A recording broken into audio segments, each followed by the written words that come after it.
আসসালামু আলাইকুম ওয়া রাহমাতুল্লাহি ওয়া বারাকাতুহু।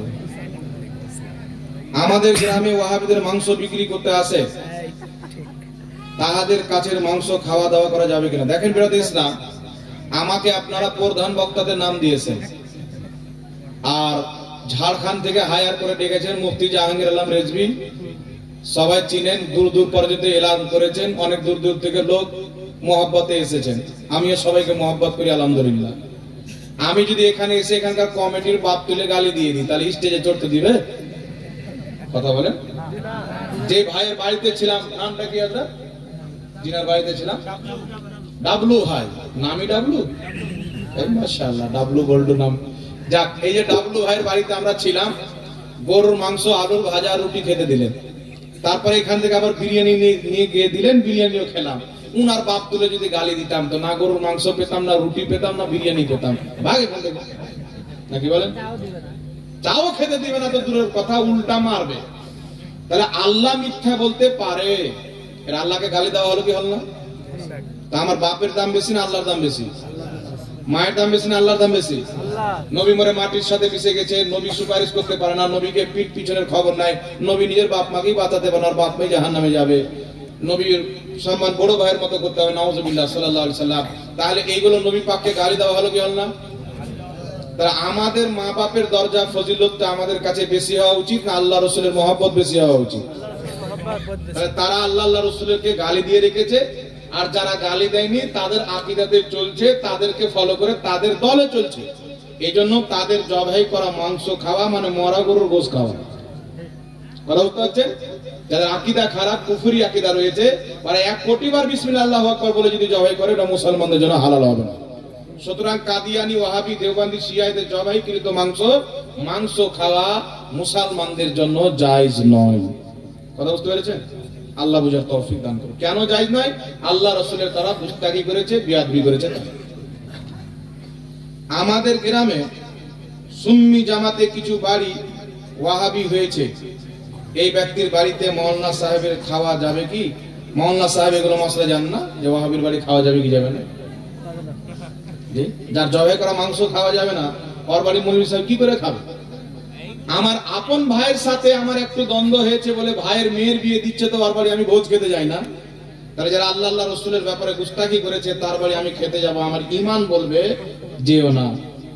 আর যদি চলে যায়, তাহলে মনে করতে হবে ঈমানের ব্যাটারিটা শেষ হয়ে যাবে, চার্জ করা দরকার আছে। কথা বুঝতে পেরেছেন?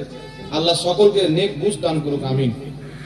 মসজিদের কমিটি কেমন লোক থাকা দরকার? হ্যাঁ, আপনারা কমিটি রাখছেন আর পুরুষ না আমাদেরকে করছে, মশলা দিয়ে দেয় যেন মৌলভী সাহেবকে টাকা পয়সা না দেয়, ফ্রিতে জালসা করে পাঠায়।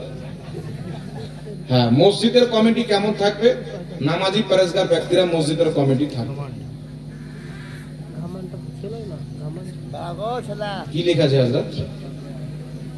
গত বছর না কি বলে, গত বছর মেলা করব না, আপনি কি ফ্রিতে জালসা করতে আসবেন? যান, ইনশাআল্লাহ এই জালসাতে আমি আগামী বছর ফ্রিতে আসবো, ঠিক আছে?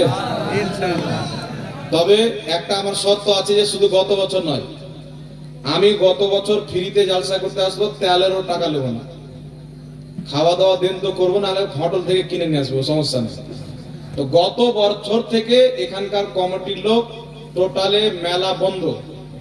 যদি আপনারা বলেন যে গত বছর থেকে 1 বছরও মেলা দেব না, তাহলে আমি গত বছর ফ্রিতে আসবো। আর গত বছর আমি ফ্রিতে আসলাম, মেলা দিলেন না, তারপরে দিয়ে দিলেন, তাহলে কিন্তু আসবো না। কমিটির লোক আছে? হ্যাঁ, না কমিটির লোক আছে কি? গত বছর না না না শুনেন, ইনশাআল্লাহ না, খুব ভালো কথা বলেছেন। আমি ইনশাআল্লাহ আগামী বছর ফ্রিতে আসবো, তবে ডেট আগে নিয়ে নেবেন। আবার ডেট যখন পাবেন না তখন বলবেন টাকা দেবো না, তাই ডেটই লাই না। এই জন্য আগে একটু ডেট করবেন। আর আগামী বছর থেকে মেলা ইনশাআল্লাহ বন্ধ করে দেন, আল্লাহকে রাজি করার জন্য, নবী মুস্তাফাকে রাজি করার জন্য জালসা করেন, ঠিক আছে? ইনশাআল্লাহ বন্ধ হবে তো? ও বেচলা ভাই, চেষ্টা নয়, বন্ধ করে দেন, ওগুলো কাজ করিয়েন না। আল্লাহ পাক বুঝার তৌফিক দান করুক সকলকে। আল্লাহ এই দেখেন, ওটাই কথা বলছেন। আচ্ছা বলেন তো বাবা, হাজারো জায়গা আছে যেখানে মেলা টেলা কিছু বসতে দেয় না, তো ওরা কোথায় থেকে দেয়? কালকে আবার এটা করিয়েন না যে মসজিদের পাশে মেলা দিয়ে বলবেন ইমাম সাহেব মানা করলে বলবেন তাহলে বেতন কোথা থেকে দেবো আপনাকে।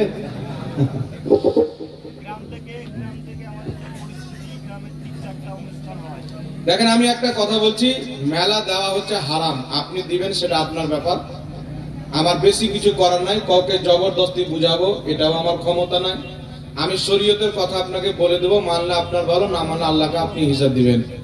আমার যেটা বলার কর্তব্য আছে সেটা আমি আপনাকে বলে দিচ্ছি, বুঝতে পারলেন? হ্যাঁ, যাই হোক বিরাদর ইসলাম, আচ্ছা এটা তো হয়ে গেল, প্রশ্ন দিয়েন না, একবার দুরূদ শরীফ পাঠ করুন। আল্লাহুম্মা সাল্লি